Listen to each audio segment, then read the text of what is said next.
sitting in the tent and you're really fearing for the tent. But my Nammatj has withstood it all. This is Petra Hilleberg, and I'm here to talk to photographer, nature guide, environmentalist, and adventurer who loves long tent tours in cold and harsh climates, Kerstin Langenberger.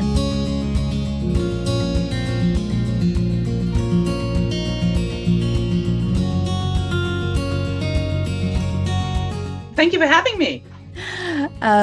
So you are out pretty much as you can. So sitting still in front of a computer is not what you love to do. But pretty much, but I do it a lot though. But yeah, it's normal life, but I love to be outside for sure. Yeah.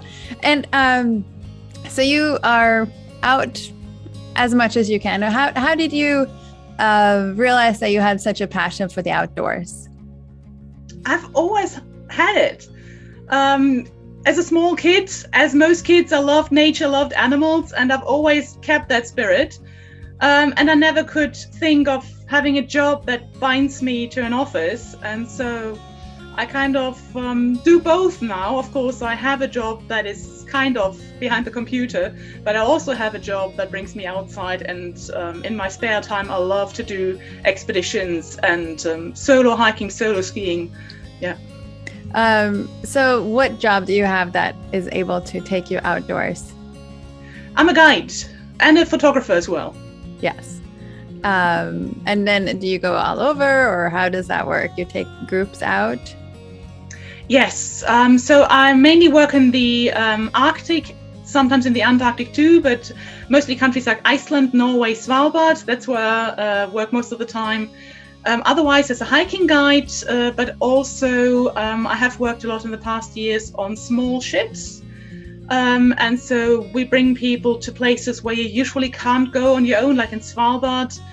And we do short day hikes or half-day hikes on land and explore the area. So why does a girl from Germany start loving being in the northern areas and cold areas like that? Well, I'm surprised myself. Actually, as a kid, my dream was the southern part of Africa, Namibia and South Africa. That's where I wanted to go. I remember a pure coincidence, I ended up in Iceland. And ever since then, I've loved the cold. I've loved the Arctic. So first it was some years in Iceland. I've lived there for 8 years now in Iceland. It is my second home, but then I moved on to Norway and to Svalbard and even further and north and south. And so I've been to the Antarctic now as well. It's pretty amazing. And what do you love about it? The polar areas are just so pure. They're just so, everything is just so crisp and clear, and also so empty in a good sense. There's not so much going on. And also I love the cold. I can't explain why most people love the heat, but I actually do love to be cold. Yeah. So obviously you're very passionate about this and being outdoors, and your tents obviously allow you to be out there more. Do you want to tell us a little bit about your tent use? So here in this image, I have a Nammatj.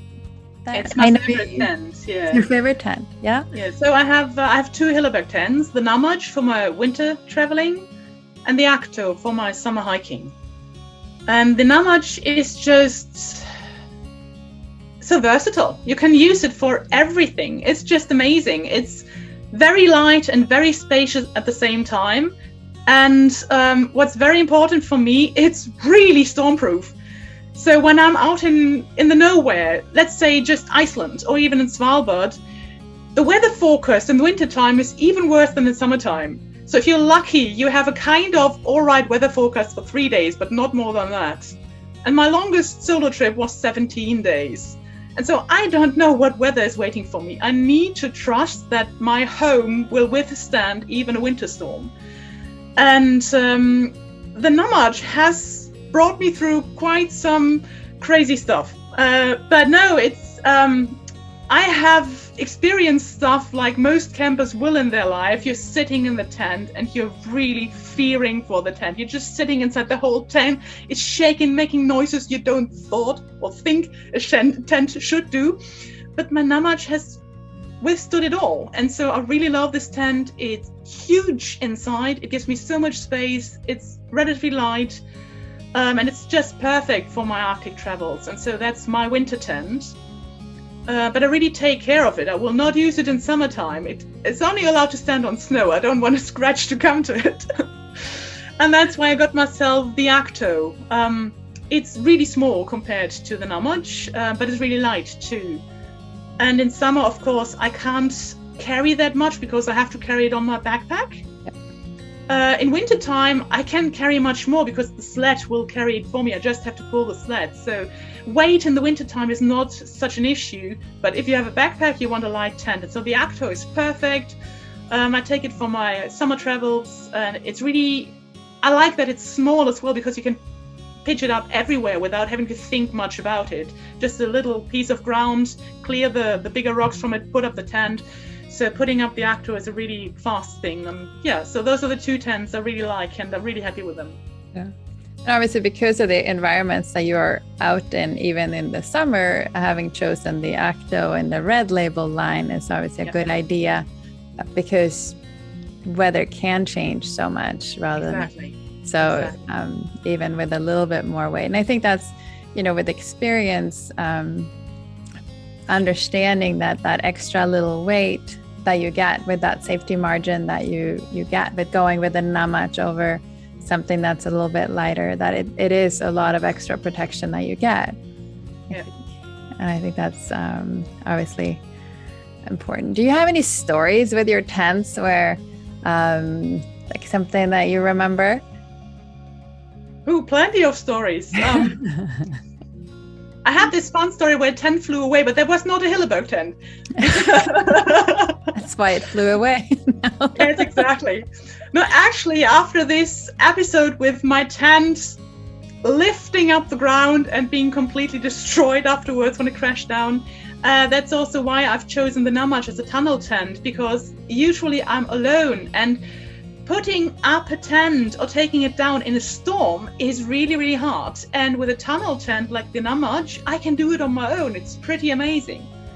But this is, when it's windy, it's my first thought is, don't let the tent fly away. Secure the tent to the ground. But that is a good thought, because it's very easy. People often ask us why we always put the guy lines out on the tents.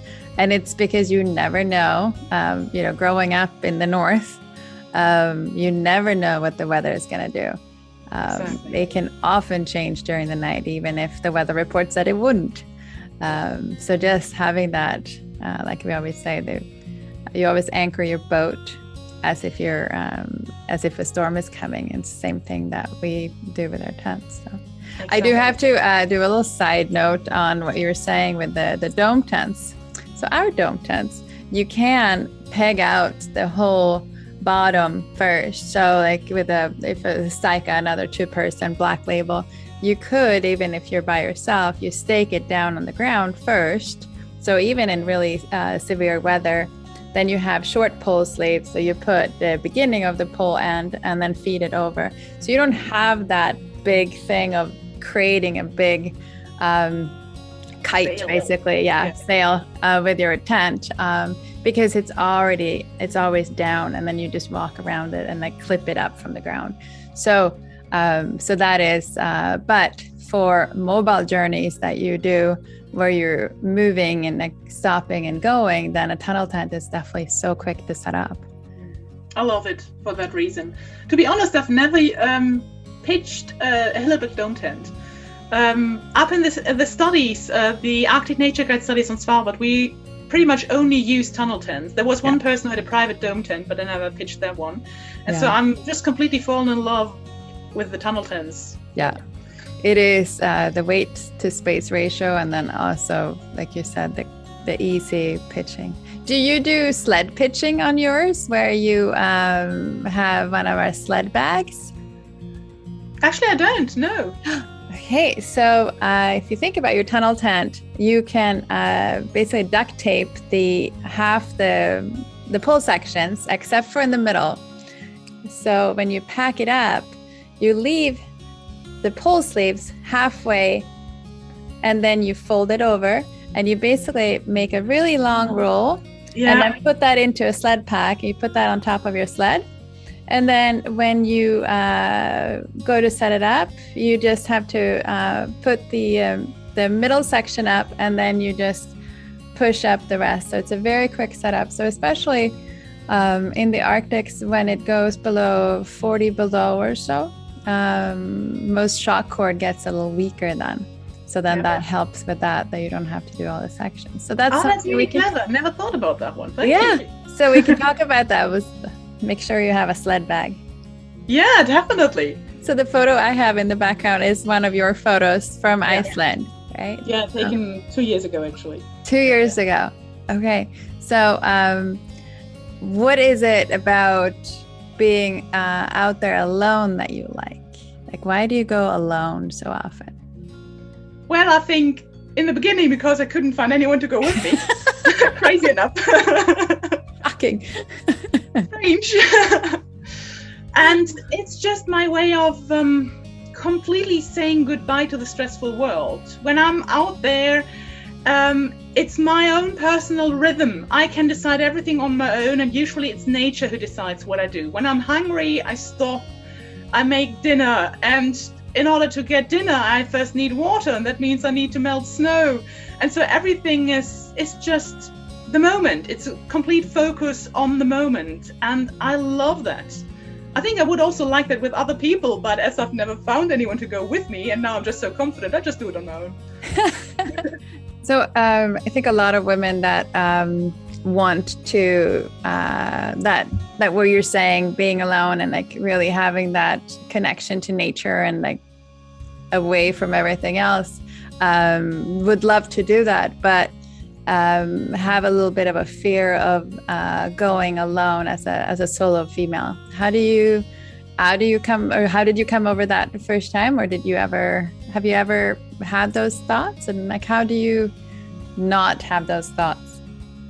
Yeah, I wouldn't put them down into male or female. I think everybody in the beginning is a bit shy about everything, and I was completely afraid of walking on snow to start with, because I thought, I don't know what's underneath. Maybe there's a crevasse, maybe I'll break through and I'll die. And so in the end, it's like everything in life, you just need to get the experience. You need to learn your thing. You need to start to get to know nature. And I'm still afraid of walking alone on a glacier in the wintertime when the crevasses are covered by snow and I don't know if I'm falling into a crevasse. But when there's no glacier, or a glacier in the summertime, I'm completely fine walking there. Just by now I have 20 years of experience of hiking and winter skiing in the Arctic. And so, of course, I'm far more confident now than I was. Right. So you probably didn't start with trips like the ones on the background that I have. No, I started with summer hiking in Iceland, which is the country where I kind of went to after I finished school in Germany. I went to Iceland, completely fell in love with the country, studied there, and as I said, lived there 8 years by now. And so first was summer hiking, so I got to know the camping routine and got to build up a fair amount of equipment. And then, by coincidence, I managed to study on Svalbard in a course called Arctic Nature Guide, which was pretty special. And so in that 1 year of very practical studies, I learned all these crazy things. It was the first time I bought myself skis and I stood on skis, and the first time I was abseiling down to crevasses in order to learn how to rescue people out of crevasses. So I did crazy stuff like that under supervision with fellow students. And so I learned a lot in that 1 year. And of course, that made me completely confident in those things now. And that was also the first time that I did winter cross-country skiing. I'm still not a good skier, especially not downhill, but cross-country I love. Yeah. And I loved it so much that I just kept doing it. So in summertime, I love hiking, and in wintertime, I do the cross-country skiing whenever I have the chance to do so, of course. Nice. And now you're planning to go back to Svalbard. Yes. It has been a summer job of mine for quite a few years. Of course, now there has been a break with COVID anyway. Yeah. But so this summer, actually next week, I'm gonna travel with train to Norway and then with a ship north to Svalbard. Okay. And there you're guiding then, or? And there we'll be guiding the whole summer long. And then I'll return with a little sailing yacht to Iceland. So there will be no flying involved, which is pretty cool. Yeah, because that's something that's very important for you is the environmentalism and being as carbon neutral as possible. Yes, that's right. I mean, I want to protect what I love, and I have now lived 20 years in the Arctic, and I've seen climate change and the climate catastrophe with my own eyes, much quicker and much more severe than I ever thought I would actually experience it. And so the only thing I can do is at least try to change things. And in order to change things, I have to start with myself. And so I'm really trying not to fly anymore, which is a hard thing when you're working as a guide. So do you usually go on a boat then from Iceland? Yes, there's a ferry that connects Iceland to the Faroe Islands and to Europe. So in order to travel to Iceland, I take that container ferry. And I haven't been traveling to Svalbard for 4 years because I don't want to fly, and that wasn't possible. But this year I actually managed to go both ways on a ship. Oh, wow. And I'm really happy that the second part of my season I will actually be working on a little sailing vessel that will sail most of the time. So that's pretty awesome. Oh, wow. That's amazing. And then you're also doing a beach cleaning trip. Yeah, that's one of my, it has been a dream of mine for years, to take myself the time to properly clean several beaches in the eastern part of Iceland. Why those beaches is because I've never been there and it's supposed to be beautiful. So I love to go to places I don't know yet. Yeah. But people told me that it's like most coastlines in Europe and in Scandinavia. I mean, Norway has the same problem. There's so much plastic garbage washed everywhere. And so I would just love to take myself the time to put up my tent, camp in this cove and clean it for several weeks. Yeah. So hopefully this will happen this autumn. We'll see. Oh, wow. That's great. And then photography is your professional photography, and you've been doing that since you were very young. Yeah. So is that just part of sharing nature with others, or like why is that? That's how it started, yes. I seem to have a talent with the camera. As soon as I took a camera into my hands, I managed to take photos that people liked. So I stuck with that one and used my pictures to show my family and friends at home what I did when I lived in Iceland. And it just so happened that became part of my profession. So my camera goes with me everywhere, and I use it now as not only to produce beautiful pictures of beautiful things, but also to document not so beautiful things. For instance, climate change or plastic pollution.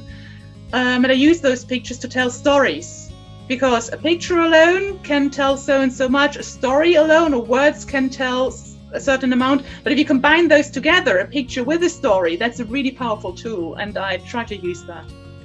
So one of those photos that has become very well known is the photo of it was an emaciated polar bear. How do you want to tell me a little bit about that? Yeah, that happened in 2015 when I was working the full summer on Svalbard on small expedition cruise ships, they're called, ships that take 50 to 100 passengers.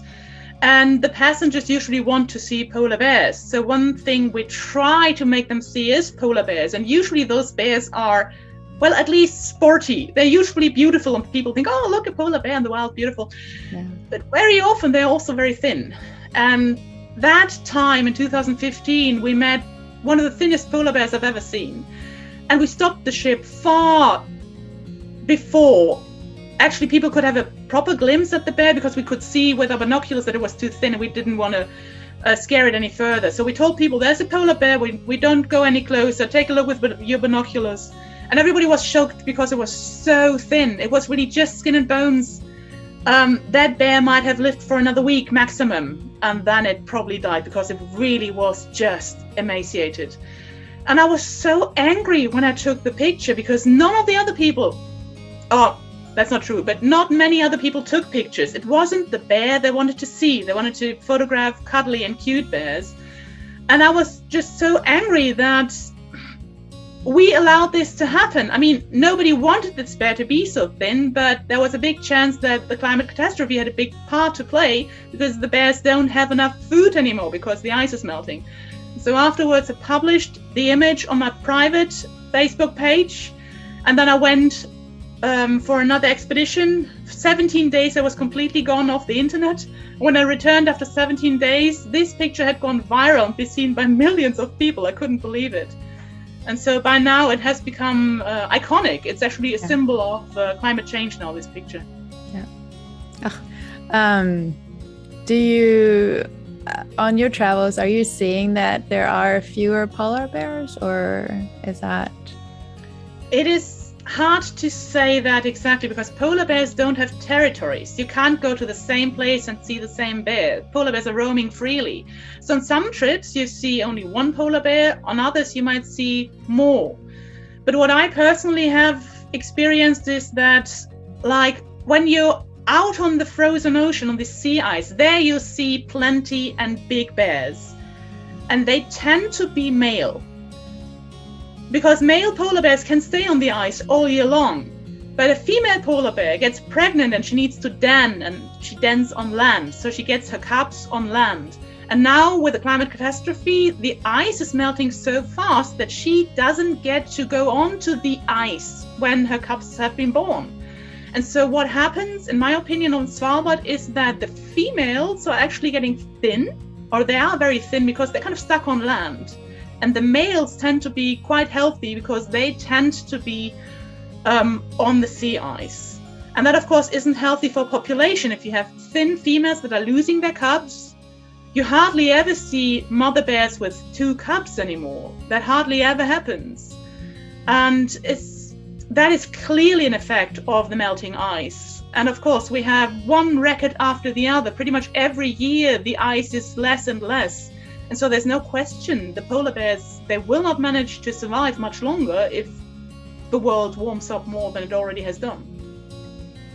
So one of the things that is obviously also important now that we're seeing so many more people being outdoors is to really take care of the nature and leave it better as you've found it. So what are some what are some things that you do to make sure that you leave the place better than what you found it? Well, that's the beauty of winter camping, that you're not actually destroying any vegetation. So that's really, really cool. On the snow, you can camp wherever. In the summertime, I'm really, really careful not to camp on Icelandic vegetation. I don't know if you've ever been to Iceland, but the vegetation there is not used to grazing and not used to being tramped either by feet. So many people tend to wanting to camp on grass and on moss, but that will kill it. And so if you see photos of my tents, then you will notice that they're always standing where there's no vegetation. I'm always looking for the perfect campsite, which is not good for the tent bottom, but it's good for the vegetation. So that's something I'm really, really careful for, because I don't want to leave a footprint of a tent where you can actually see my feet, my steps. I'm not leaving any rocks. Many people do that. They leave rocks in rings where you can see, oh, that's exactly where they're camped. And of course, garbage, there's an absolute no-go. I don't even leave toilet paper. I also take my toilet paper with me, because in the Arctic, it doesn't break down. So I leave absolutely nothing, and hopefully no footsteps either. Yeah, because that's the double-edged sword with more people being out, that we are seeing more and more impact on a lot of places. Yes, exactly. I've been working as a hut warden on the most famous hiking trail in Iceland, where we always say it's forbidden to camp outside of the campsites, but in 2 places it's not. And those campsites, the wild campsites, they look horrible. People are just camping everywhere, and 15 years ago there was grass and moss, and now it's just all gone. So it's really sad.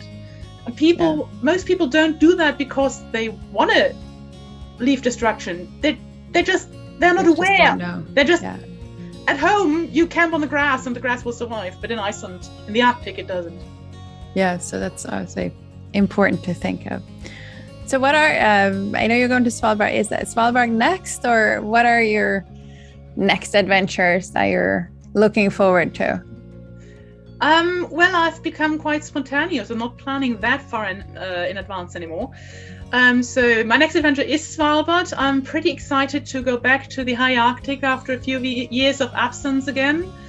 I will end my Svalbard trip in Iceland, which I'm very much looking forward to. So I'll spend hopefully 5-6 weeks in Iceland this autumn.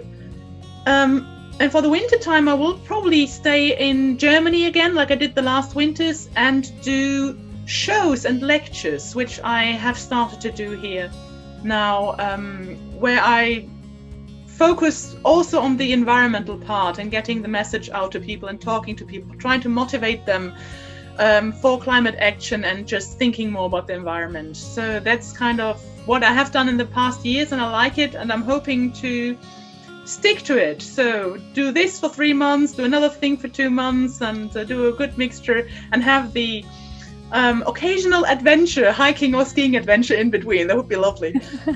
That sounds perfect. So how can people find your lectures in Germany? Is that on your website, or is that where it's going to come up? Or actually, yes, it's on my website, but it's not online. So it's actually on a stage in different cities. Right, but are the dates going to be there? Yes, exactly. On my website, arcticdreams.com, that's where it would be. And of course, those lectures would be in German. Yes. As it's in Germany, so people would need to understand German and be in Germany. But yeah, that would be... Well, I'm looking forward to it again next winter. You can always expand that and go to other places too.